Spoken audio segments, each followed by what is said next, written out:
And hello, welcome once again to another edition of Gaffing the Truth. My name is Jeff with the G, and alongside with my good friend right here, Skabz the Clown, we talk about cryptids, conspiracies, and weird sort of shit.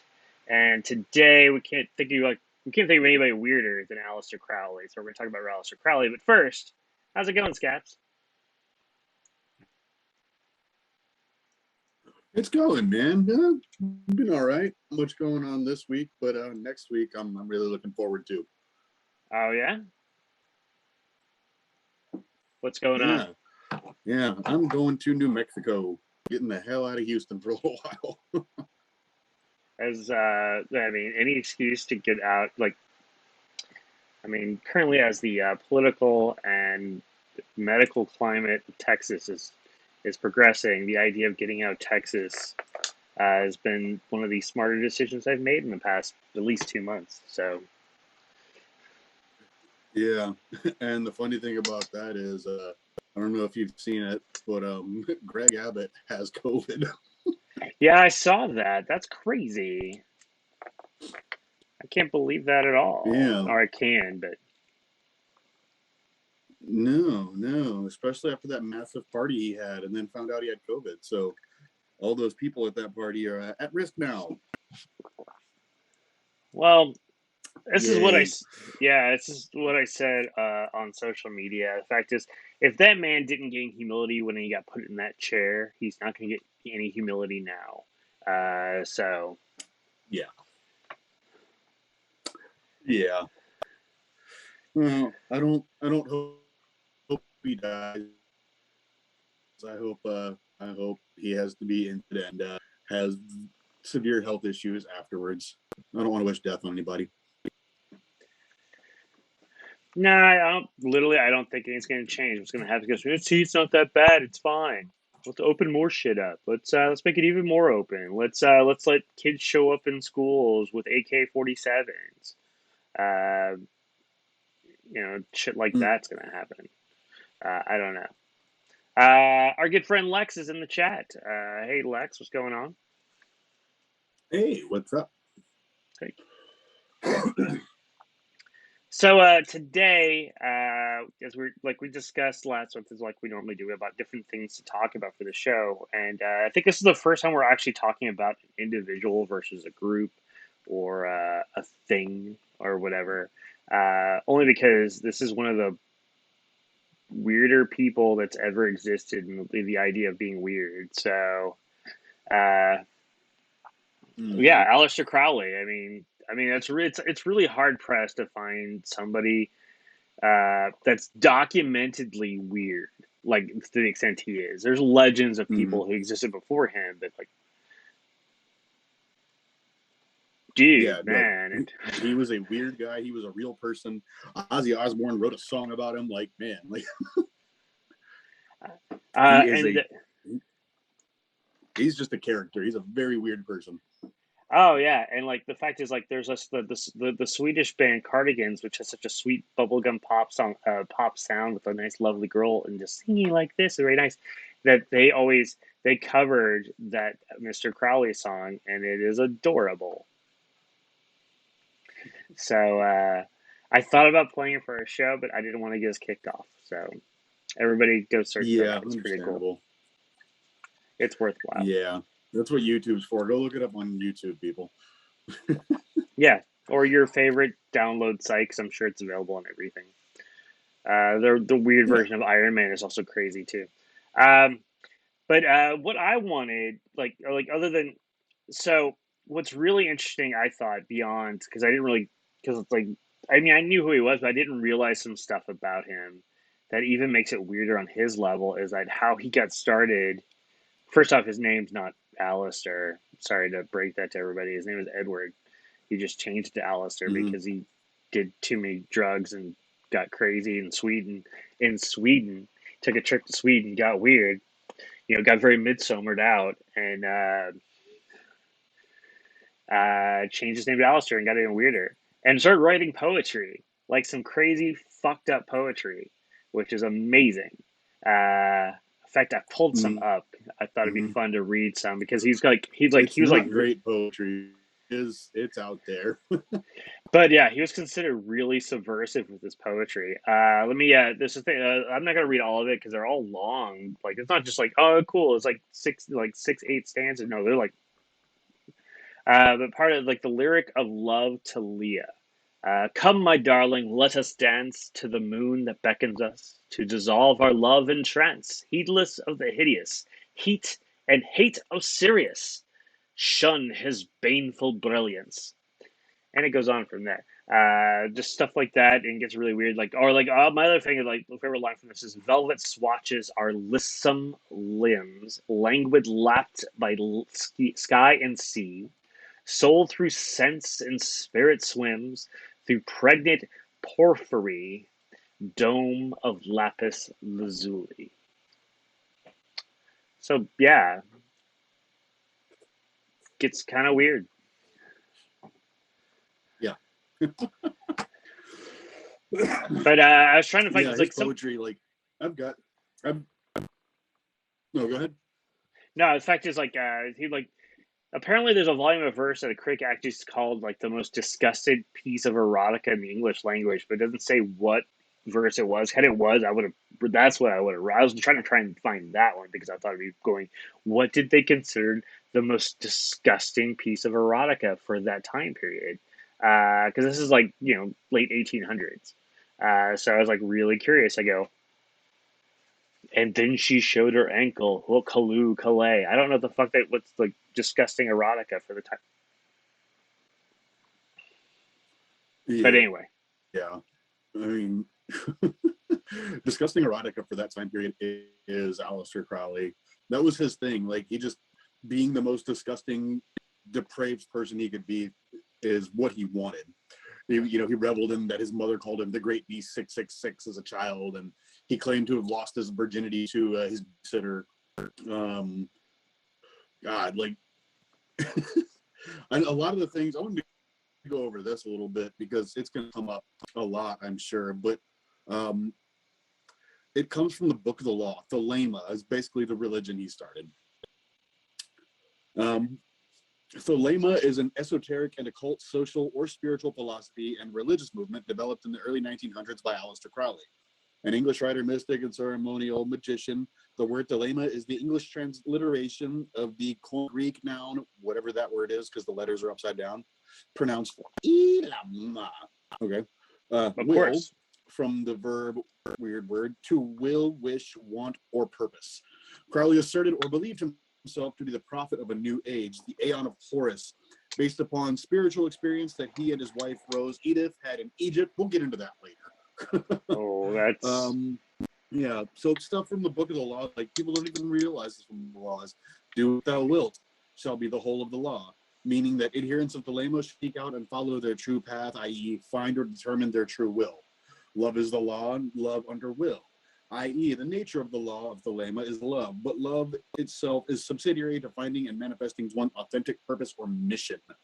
Every man and every woman is a star, which is to say that in the 20th century era vulgaris cosmology, it is implied by metaphor that persons doing their wills are like stars in the universe, occupying a time and position in space, yet distinctly individual and having an independent nature largely without undue conflict with other stars. Sorry. But yeah. yeah, the whole of the law is do whatever the fuck you want. If it's your true path, follow it. Find your mission, find your true will. It's a very like angsty teenager religion. Sounds kind of like the Republican Party now too. Hey, uh, Yeah. no, it's which if people will pay attention to some of those lyrics. If you're into other alternative religions that popped up, say in the 40s and 50s, especially ones that like to piss off the Catholic Church, some nice similarities. I'm talking about, of course, the Satanism, like Satanic Church that Mr. Anton LaVey started up. Uh, Not surprising, he cribbed from Crowley for a lot of his shit.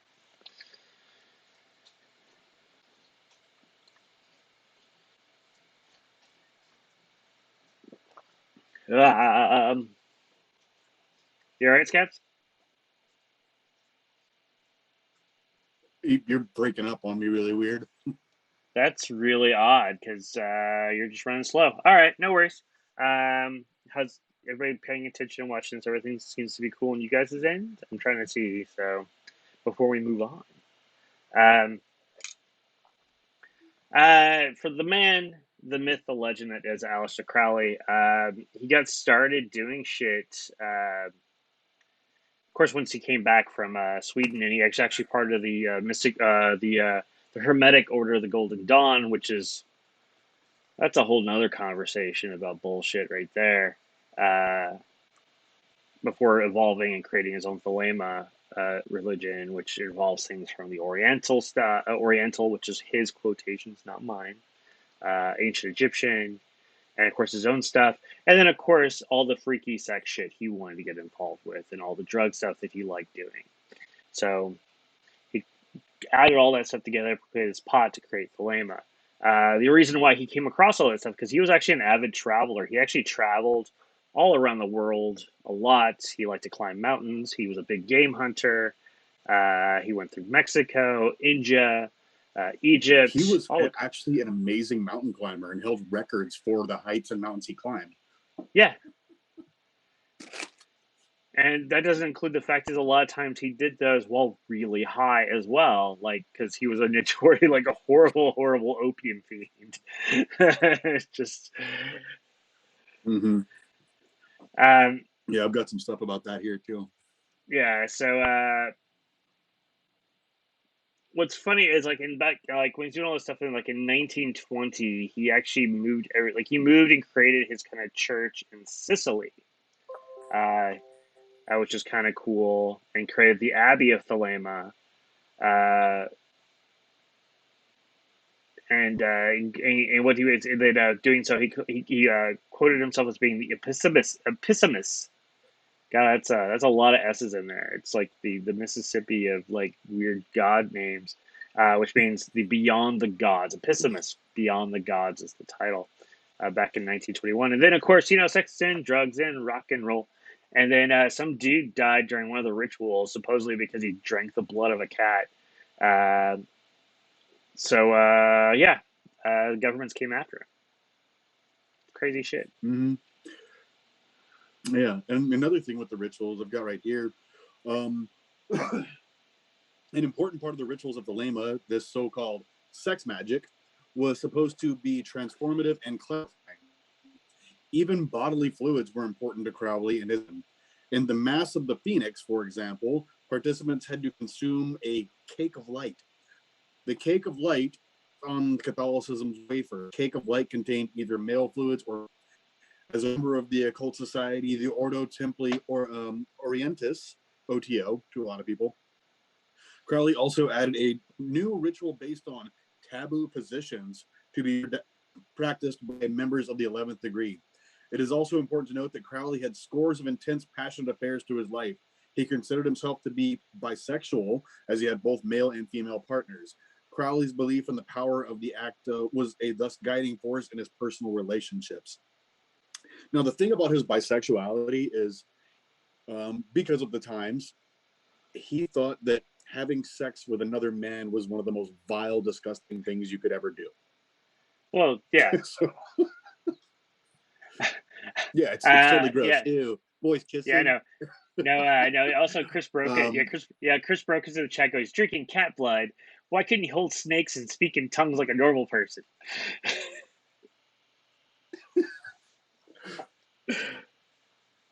What? Where was he from? Was he Romanian? German. Who? No, So Aleister Crowley's English. English. That's right. English. Yeah, English. There's He's no snakes English in as England. fuck. Yeah. Yeah, He was spent a like lot of time in Romania and where else though? Really, spent some time in no. America and he rented a house in America under a fake name. Yeah. I forgot the fake name. I'll see if I can find it somewhere. It was Abraham Lincoln. So what do you want to get into next? Which part of weird fucking life? You want to talk about his marriage and his then subsequent honeymoon? Dude, that's pretty fucked up. Down with that. So, well, I mean, the marriage wasn't that weird on it in and of itself. I mean, other than the fact is, marrying into the cult and whatnot. So that's kind of weird.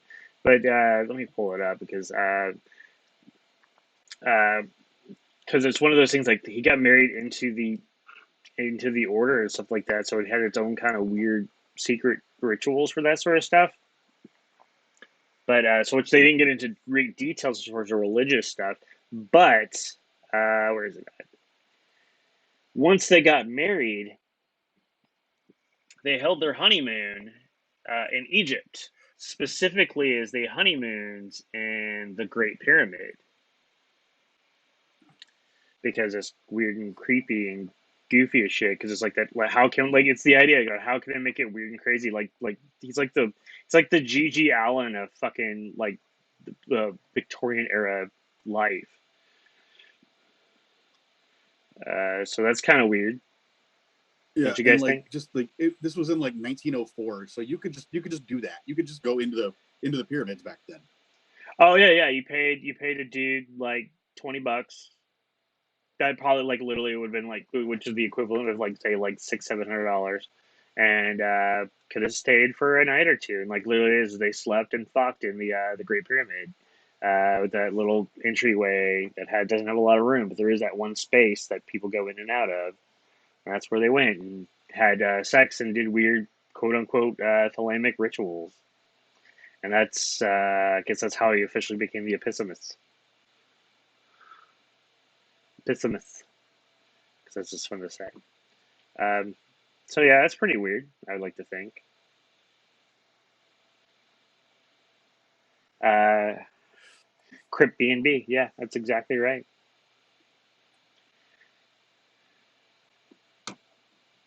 Yeah. Um, God, I wish I could find like. I wish there was more. Like, I know there's more to the story of them. Like, their honey, and they were having sex in the pyramid, and then the supposedly like the whole room like lit up with an unnatural light. And after the copulation, like his wife started speaking through somebody. Oh God, some Egyptian god speaking through his wife. I'll find it somewhere, but oh, like he was that's like how really pretty much big. the He legend was started. yeah, yeah, he was really big into like set and stuff like that. I know that much.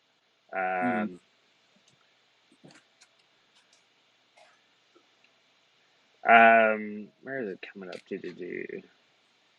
So yeah, More his about his the childhood right here. yeah. Yeah. Okay. So Crowley was raised in a very devout Christian household. His family was unique in their faith. They were far more conservative than many other Christians of that era, preferring to adhere to very literal interpretations of the Bible. Their sect of Christian faith was almost pathologically anti-pleasure. Crowley did not initially parents will. Instead, it is that Crowley was very devout and especially attached to his father. Crowley would often accompany his father along the countryside as his father gave his own unique sermons to all that would listen. Unfortunately, his father passed away when Crowley was only 11. This was a huge turning point for Crowley as it was the beginning of his intense desire to be contrary to all he was taught. Hell bent on blasphemous behaviors, it is around this time Crowley developed his compulsive desire for sex. He developed a hatred for his mother, and his first blasphemous act was to have sexual intercourse with the family maid on his mother's bed. So it wasn't his babysitter. Yeah, This tomato, part, tomato. though, yeah. When Crowley reached his late teens, he was expelled from his school. He had caught gonorrhea from a prostitute, and the school could not tolerate such uncivil behavior from its students. Once Crowley reached Cambridge University, he found the university life to be much more forgiving and far more freeing. It is during this time Crowley developed a love for poetry. Not just any poetry, Crowley would go on to produce some of the most graphic, hedonistic, and lewd poetry ever written. Although university life did not allow him to live his libertine lifestyle a little more freely, in reality, the poetry he wrote was so obscure he would have actually been jailed in England had he published his works in Britain under his real name. Okay. Countries. And I think he used that same name for that room that I was talking about. Yeah. His first publication.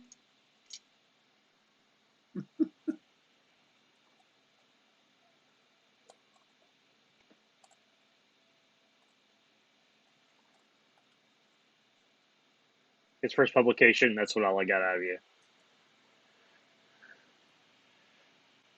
No, that was it.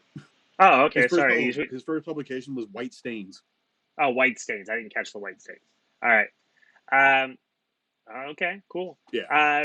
I found the stuff about the his honeymoon because his wife was a woman by the name of Rose, who was like the sister of a best friend, and originally was kind of an arranged marriage, a marriage of convenience, and he kind of fell in love with her. They went and kind of got married and did tours and stuff like that. So in February 1904, when they arrived in Cairo, pretending to be a prince and princess, my dad.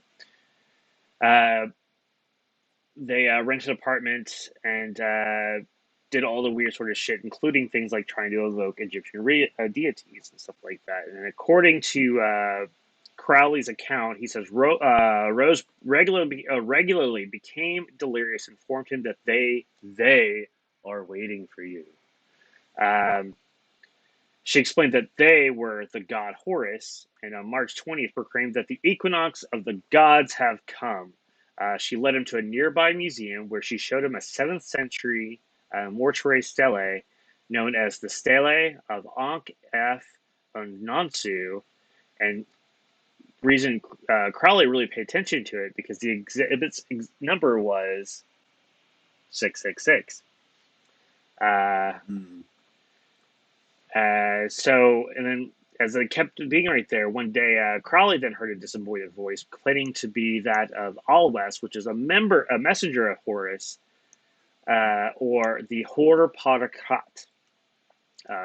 He wrote down everything the voice told him over the course of 3 days, tailored to deliver all that Legis, or the Book of the Law, which is where Thelema came to be. Basically, basically he's trying to be Joseph Smith, but for weird sex cults.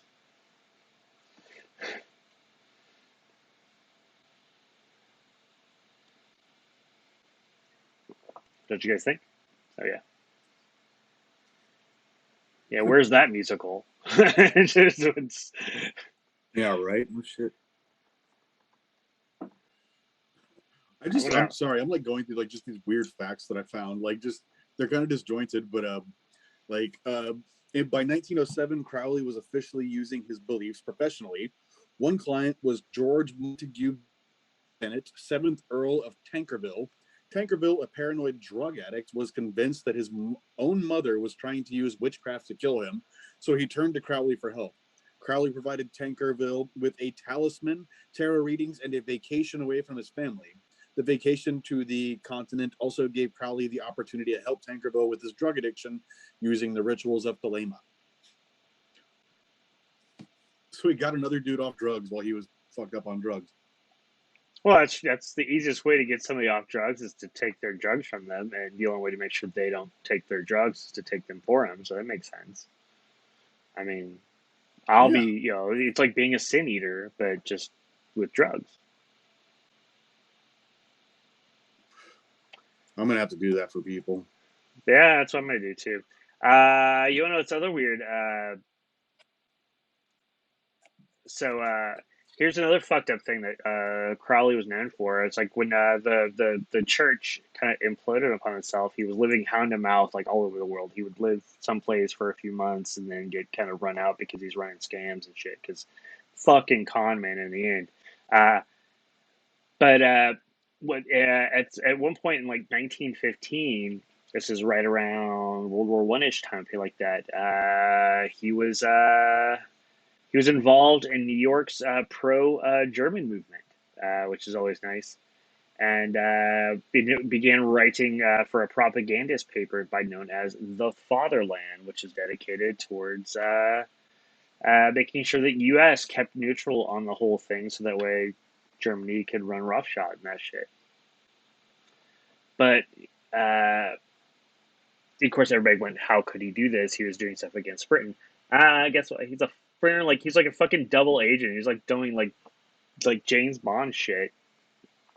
And as he was doing this, he was undermining all of Germany's operations in New York. So yes, as he's working for this propagandist paper to help keep people not involved, he's funneling the actual information that he's getting to what's up with Germany going on and siphoning it to the right authorities, and nobody fucking caught him There's doing he's just like he was a secret agent. He was like a triple agent, quadruple agent, according to this thing. Because I just found something about that as well. Spent World War I in the United States. it. Yeah. While there, Crowley acted as kind of a spy for Allied interests. He used a cover as an ardent Irish nationalist, so he could do all this. A lot of what you just said, but then historians have suggested that he also encouraged the Germans to sink the Lusitania, assuring them it would intimidate the Americans and discourage them for joining the war effort. While in fact knowing that the exact opposite would occur. In addition, he took several trips to Russia that some biographers think were covert missions for the British Secret Service.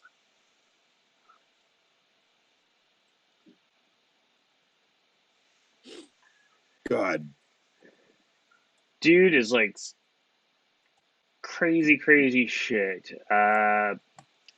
Doing all this sort of stuff. He's done things like he's one of the people who did the original English translation, also for the Tao Te Ching, Chinese sort of stuff. That's some fucked up shit too. While still promoting his Thelemic work, he's like, "Oh, here's some other cool shit from another thing." He just wrote. He decided to ghostwrite that shit. Anybody who's involved with like all of his complicated individual to say the least. Yes, broken. And every woman he was involved with, there were many, he always called them his Scarlet Woman. So I guess that beats trying to remember names. I don't know. No, he's fuck, dude. I'm like literally as I'm like reading more stuff because I kind of knew a lot of this, and it's like literally we're not really even talking about the religion he started yet because that's also some crazy shit too. We're literally talking about this man who lived this crazy fucking life and what it's there has there been a fucking movie about this guy? Because there should like literally as I'm reading this, I go, why has there not been like some crazy ass movie about this guy? I mean, like literally, it is. I'm just like then like that. Like I'm not going through this, and then I just pounce on like randomly. I go, L. Ron Hubbard, the guy who created Scientology, was also involved in the Thelema back in the day, because Yep. that Yeah. makes sense. I mean, shit. Like he's also got shit with like Madame Blavatsky and shit. I believe they met. Well, that makes weird sense too. That makes a weird sense. Um, So many biographers believe that Crowley's first mystical experience was prompted by his first quote unquote experience with another man. While on vacation in Stockholm on New Year's Eve, 1896, the product of a repressive culture, Crowley remained ambivalent about homosexuality through his life, though he had many male partners, claiming he pursued same gender relationships as a route to enlightenment while still considering these desires to be a source of shame and or debasement. Quote, it was an experience of horror and pain, he said about his Stockholm encounter. Yet at the same time, it was the key to the purest and holiest spiritual ecstasy that exists. Magic is stored So, in the butt. well, it's Stockholm, Sweden. So Tama, no, sorry, it's Tama. Yeah, I think I go. No, it's Tama, Finland. That's the gag there. Um, Sorry, like at first I was about to make the Tom of I go Tom of Sweden. Now I go no, it's Tom of Finland. Never mind. Because that would have been funny. Um, that would have been a great joke, but it doesn't work because there's no Tom of Sweden. Um, there you go. No, this dude.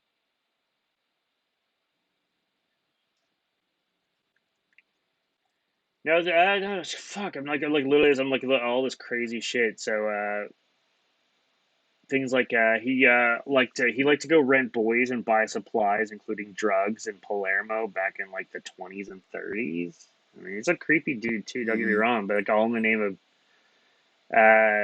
stuff like that. But the fact is that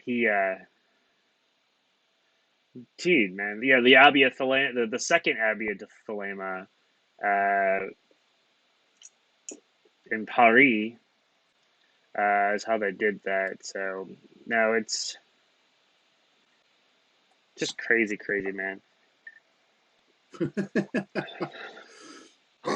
um, God, and this, like, just to put in perspective, like, he's doing all this shit young. Oh, yeah, he's like Um, in his 30s. in Yeah. Yeah, well, I mean, this part right here in 1898, the 23-year-old Crowley was initiated into the occult group, the Hermetic Order of the Golden Dawn. Founded by a group of Masons in the late 19th century, the society embraced mysticism and the occult. Other members included novelist Bram Stoker, Sherlock Holmes, creator Sir Arthur Conan Doyle, and poet William Butler Yeats. Crowley was drawn to the group by their shared interest in alchemy, though some biographers have suggested that Crowley may have initially infiltrated the organization under the orders from the British Secret Services. Crowley did not fare well, however. He butted heads with other members, including Yeats, and failed to progress through the stages of membership. Crowley also joined the OTO secret society, in which he became a prominent and active member.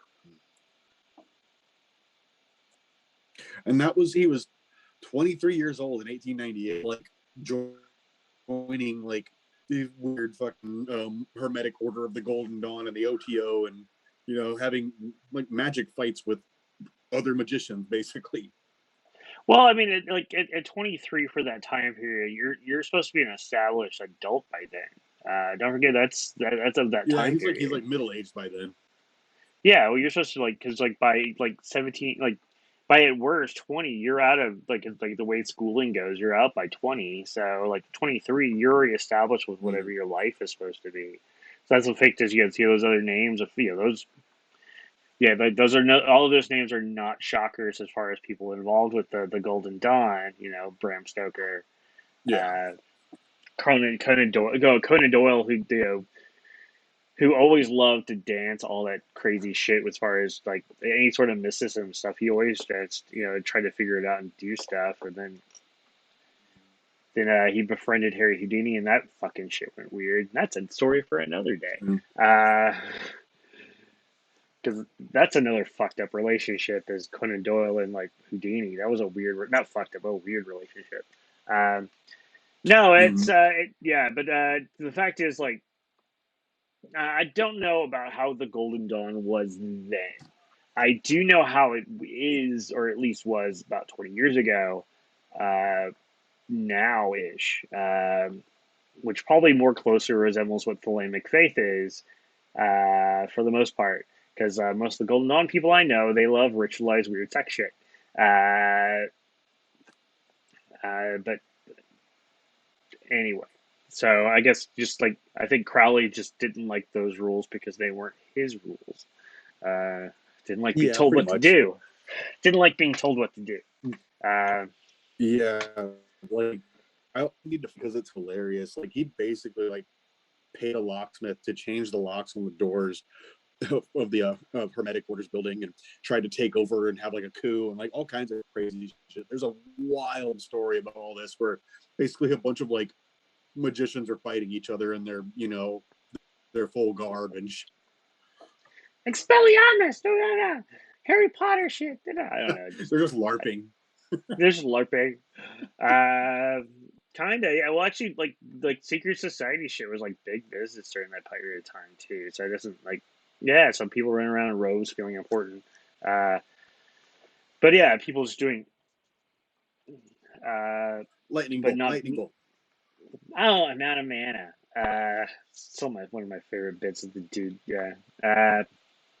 No, it's yeah, no, it doesn't surprise. I think in the end,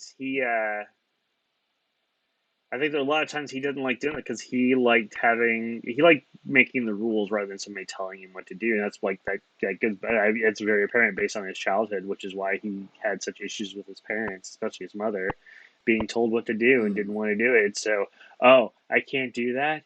Guess what the fuck I'm gonna do? That. Yep. Weirdly Yeah, enough, like it's we were I was saying earlier, he was like his family was hardcore religious, so yeah, yeah. he was okay with it until his dad died. Then he was like, "Fuck all this." Yeah, and then shit with his first wife Rose. Like things like they got married, had a good time for a while when they had their first kid, which is okay. Lilith, by the way. There's no symbolism with that name. Lilith unfortunately died of typhoid because that was a thing, because plagues and shit. Um, and so Mm. when that happened, Crowley actually blamed Rose for the death of their child, saying that she couldn't because basically Rose, you should have better control of her and the world around you, that sort of shit. And so they didn't really do well. Mm-hmm. But they eventually had another kid named Lola, uh, and then they got divorced. And then Rose actually got committed to an institution because she went crazy. And also, she was extremely addicted to all sorts of drugs because that's the Aleister Crowley lifestyle. Um, You, I do have a funny thing about the drug thing right here.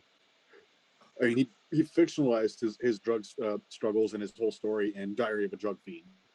yeah, But he he Crowley was a frequent drug user and sometimes addict. After first being prescribed heroin to help with his asthma, Crowley quickly became interested in other drugs and how they might support his religious beliefs. Sadly, he developed an addiction to both heroin and cocaine, the latter of which eroded his nasal passages. yeah. Uh, yeah, no, it's that's all very things that can happen. Now the dude did lots of drugs, lots of sex. I'm sure he had all the sexual diseases at some point, Mm-hmm. or all the points. Had several kids, including a son, also whose name actually was Alistair Ataturk. And while he's doing all this, drugged out of his mind, traveling all over the world, also working for the British Secret Service supposedly, and writing occult manuscripts. Uh, like things like so much so that he in the intelligence community he's actually running around like hanging out with people like Ian Fleming, who later created the James Bond books, or like Roald Dahl, also great writer. So he's the fact is this man, Aleister Crowley, who is like basically like grew up with these amazing writers, essentially with like Arthur Conan Doyle, uh, Yeats, and Stoker, and then like that's when he's in his 20s. In his 30s, he's doing this crazy shit with like fucking the creator of Bond and Willy Wonka. Uh, the fuck, just Mm. and this dude is just like, and like, the thing is like, and like it's one of those things. Also, the fact is like he like there's been showing things that he did all this stuff. There's always rumors as far as things that he already did, but like in the weird intelligence community, a lot of people go, well, we can't say he did or didn't, that sort of stuff, because something happened. Um, and a lot of people go, well, he didn't do that. And then there was this dude, like, he go, yeah, but blah blah blah. And like a week later, somebody goes, this blah blah blah thing happened. He goes, well, yeah, of course, I'm the one who gave him that. I mean, it's fucking weird. I mean, it's also a Yeah. weird con man, so who knows what's real and not real. I think it's all true and not true. Uh, but the dude, Yeah. the other cool thing, the weird thing as far as the man when he died, like because we only just got 20 minutes. I thought about talking about his death, but maybe we'll hold off for that for a little bit longer until we'll end with that. Some other stuff that I always felt was interesting was like he like even since his death, he's popped up in weird. Like we talked about Mr. Crowley as far as the Ozzy Osbourne thing. When his picture is on the Sergeant Pepper's Lonely Hearts Club Band cover, which is kind of weird. His motto "Do as Thou Wilt" is on the Led Zeppelin 3 vinyl, which doesn't surprise me Mm. at all. The Bowie sings about him. Uh, the song "Let's Dance" references, weirdly enough, the poem I read earlier. Mm. So it's that sort of stuff and weird, and like everything I'm seeing, Nobody's wrote a who has why has there not been a movie about the who is what like tabloids love to You know, call the wickedest man in the world? I think there might be a chance for it now because I think a lot of time, like a lot back in like shit, even up until recently, up until Brokeback Mountain, they were afraid to put any kind of homosexuality in movies in the mainstream. Dude, that what's it that the Russell Crowe movie, where he played the scientist, the guy who Well, won I mean, there's a ton of movies with like One Flew Over the Cuckoo's Nest, fucking Birdcage, and plays like movies like no, that no, and no, that's shit. right. Like, It's Beautiful Mind. The guy, the guy that Russell Crowe played was like very bisexual in life, but they completely mm, scrubbed that entire aspect of him when they made the movie. And so it's not saying, but yeah, I think it's like it's. I think a lot of this comes down to is where do you start and how. Like I get a little weird sort of thing. It's the same. There's stuff. A lot of stuff happened, but how where's the how do you make that work? I guess in a lot of ways, how do you make this work? How do you like who is like in the end? I go. I mean, in my mind, you gotta look at like, you got to figure out who Aleister Crowley is, and that's how you have to tell the story. And the problem is like he made a living about people not being able to figure out who Aleister Crowley was, like as a person. Was he like drug fiend? Yeah. Sex fiend? Yeah. Was he an occult mastermind? Yeah. Kinda. It's like all this stuff is yes, but yeah. So it's trying to pin down with like I guess that character is I get it. I guess trying to figure out. So then get thinking like the weird shit in like Egypt and like do you want to get rid of the mysticism or do you want to go like more? He's just a weird ass con man who did shit, and that's what I think in my opinion. yeah, But I mean, that's gee. Maybe I have to figure. Maybe we need to make this. We need to make this script is like the really cool, weird ass like Aleister Crowley, and get a bunch of like weird like LARPing wizards mad at us for making a movie about this weird ass man. Because that's what's gonna happen. Which I don't care. Uh, no, it's crazy. But the fact is he lived until he was 72. He actually he actually had a life and been around the yeah. world 18,000 times. His funeral was called the Black Mass, which is also fun. I always like that. Uh, Hell yeah. uh,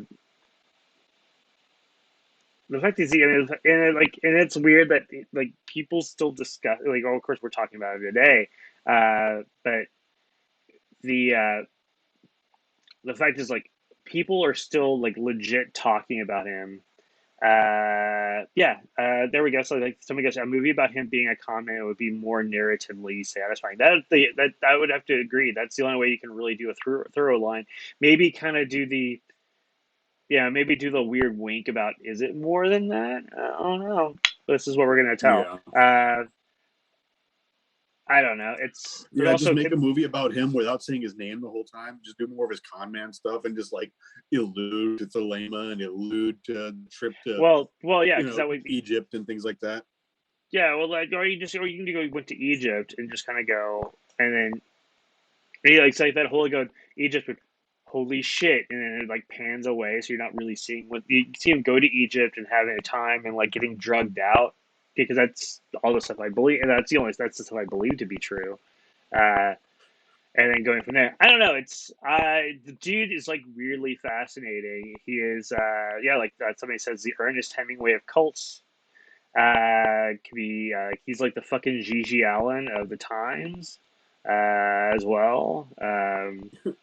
I just found this other random fact. Yeah, So Crowley's eccentricities were well known in society, so well known, in fact, that the Sunday Express actually labeled him the wickedest man in the world. Officer, gentleman, writer Ian Fleming, the creator of James Bond, knew Crowley, and Crowley may have been the inspiration for the villain Les Chiffre in Casino Royale. which was the first book. So yeah, Mm-hmm. that makes sense. I mean, like, literally, it's like this dude like got everywhere, and like dude, like You can go far if you're into depraved sex and drugs. Apparently, I mean that's really what it comes out, and you're willing to whore yourself out as a cult leader.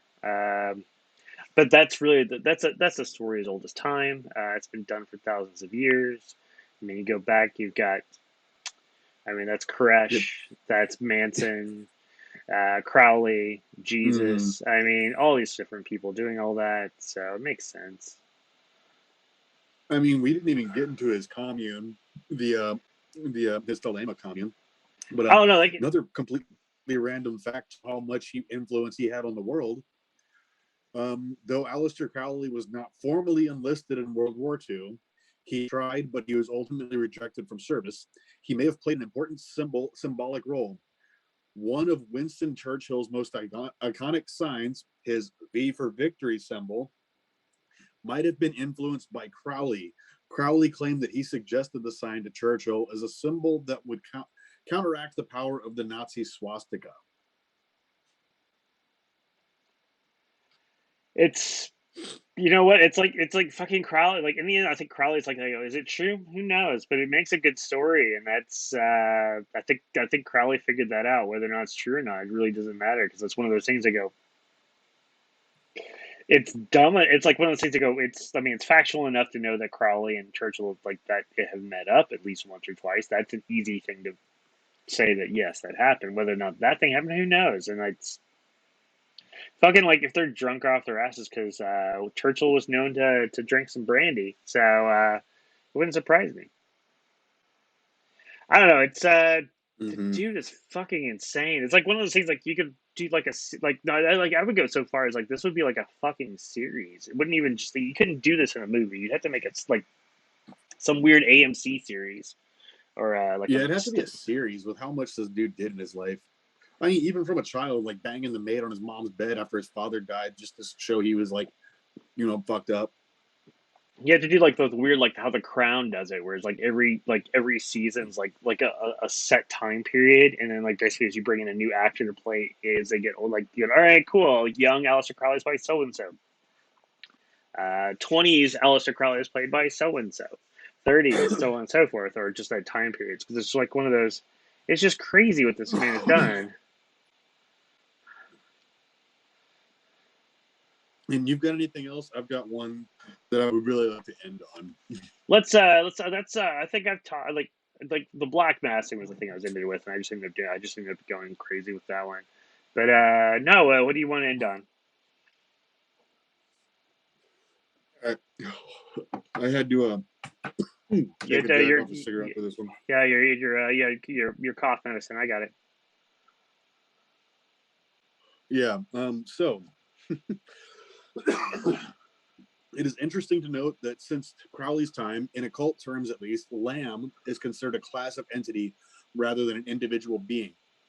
When one invokes Lamb, they're invoking an entity of that type rather than specific being. For occultists operating along OTO lines, the idea is to invoke the Lamb entities through magical portals, initially created rents in time and space, into physical manifestation on planet Earth. Why is this desirable is not always so clearly stated. It often appears that within Crowleyan circles, the working rule is often, if we did it, I want to do it too. Michael Berthaud, a Lamb contactee and invoker of note, viewed Lamb as the, quote, subterranean burgeoning of Lucifer Gnosis. Considering that Gnosis means an initiative in knowing, this would mean that knowing Lamb is to know a welling up from the unconscious of an inner knowing of Lucifer. The occult being the occult, it is important to bear in mind the occultists at least may not necessarily see Lucifer as the devil, but rather as a light bringer to earth. So Lamb was a entity, a being that Crowley claimed to get knowledge from, claimed to, this being, this entity would come to Crowley and they would have conversations. It would teach Crowley certain things. The thing is, Lamb is also one of the first known drawings of what we know as a gray alien. Okay. You knew I was going to bring it to aliens. Of course, we got to. That's how it has to work. We have to round this back to the little creature down here. So yeah, it makes sense. So Yeah. So here I'm gonna turn my phone around real quick. Lamb is what's on the left. This is what Crowley Lamb looked like, and this is just a poorly drawn Asian child, I guess. No, that's some idea of an alien, but yeah, I mean, they were aliens like this. And I don't know if they were really about aliens much. I mean, I'm sure there was talk of aliens, but it was not what it is now. But yeah, Crowley claimed to be contacting Lamb and getting information and rules of the Lama and all kinds of stuff from this entity. Yeah, aliens, woo! Fuck. Yeah. So like in the end, we're just saying like Aleister Crowley is a real person. What he did and what he actually contributed, who knows? I'm of the opinion that he was just a drug-addled, sex-addicted con man. Now, whether or not he believed his own con or not, that goes with. I mean, that's hard to say. I think for some of the stuff, he drank his own Kool-Aid, as it were, and so it became problematic. But no, dude, like I even like did a quick search. I go ahead, like there's been like in 2013 somebody made like some shitty like delisted movie that's available on Tubi that I may watch now called Aleister Crowley. I may watch like the first 15 minutes of it and then like cry because of how horrible it is. Uh, Yeah, if it's premiering on Tubi, I don't know how great it's going to be. well, it's from 2013. Here we go. It's the oh, this is good. I'm gonna read from Reality Entertainment from a place like this, and this is a really good thing. And I figured we're gonna end this with this way. I go, since the onset of the human race, there have been those who instinctively understood the nature of reality and sought to impose their will upon it by cooperating with and honoring the forces that govern it. Although history has left a large legacy of magic with K, magicians and wizards with such names as Pythagoras, Paracelsus, John Dee, Caligstro, Israel Regardie, and Elphus Levi, in the modern era there is only one whose name is still spoken with fearful reverence as the most powerful and influential magician who has ever lived, Aleister Crowley. Hailed as the wickedest man alive and called the Great Beast 666 by his own mother, Crowley is also one of the most accomplished philosophers, poets, authors, mountain climbers, chess players, and sensationalists of any and all of any other of his and any other time. And it still goes fucking on. Like there's a huge thing explaining this. They go, that's a lot of explanation for probably what's gonna be a really shitty movie. I know, like it's Yeah, like fuck. We forgot to mention his chess playing prowess. yes, because that was the thing. Literally, it's like everything, like, and the reviews are all like ones, ones, ones, ones. Like it's like it's got a 4.5. Like it has a 4.5 out of 10 on IMDb, which means some people like somebody sandbagged the shit out of that. Somebody actually get what? No, I gotta find this 10 because I'm just going. Can you show me that 10? No, it only has three actually written out reviews, but somebody just rated it like a 10. I'm going, what the fuck are you talking about? It's just, and everybody's in this movie. I go, I don't know anybody's in this movie. Uh, and like, so that's how, like, and I watch a lot of movies, so you think there would be at least somebody like, all right, cool. That's somebody who did like 6 scenes and like for like NCIS or some bullshit like that. I go, oh, I kind of know that. Nope. Nobody in that thing whatsoever that I recognize. So I'm going, that's just not going to be a good movie at all. I don't. I'm gonna like it's free on Tubi, so I'll watch it for about 10 minutes, and I'm probably gonna have Yeah. to like burn my TV or something. So Yeah, so good on maybe a me. couple drinks and give it a try. I'm too poor to get that many drinks to make it worthwhile. So yeah. Anyways, Aleister Crowley, everybody. Let us know what you guys think, and if there's like some other weird guy like that, let us know who you want because we'll talk about any of these sort of people. Like we like there's just a listing of names that just listed out. Like John Dee is weird as fuck too. Uh, that's another weird ass Oh guy yeah, too. John Dee is a very interesting character. Dude, guy invented invented a language, and was the court magician for fucking like kings of England and shit. It just that's and like when I'm talking about court magician, not like back in like the medieval days. I mean like in like 1700s, 1700s. I mean just Mm. back when like the Enlightenment's already happened. Where magic, whatever. No, don't do this. No, it's fucking weird as shit. Anyways, you got anything you need to plug, Skabs, and we'll get out of here. Man, I got nothing. I will be out of town this weekend. I'm on vacation. I'm going to go look at aliens and go check out some cool spots and some awesome Native American stuff. I'm not even going to think about any weird stuff except for when I'm in Roswell, like at the UFO museum, ranting and raving. That's fair. Because all that's Roswell's an interesting spot. So have fun. Mm. Yeah. All right. For myself, tomorrow's my birthday. For everybody watching. Yeah, I know, right? I'll be doing a brand new special edition of the Devil's Hour tomorrow, which will have lots of fun stuff on there. Wondering who my guests are? Gotta tune in. Yeah. And then on Thursday, for the G Spot, I'm talking with Pinky DeVille, who's like this great burlesque performer from out of England, which is really cool. And she's been a good friend. I've known her for a few years.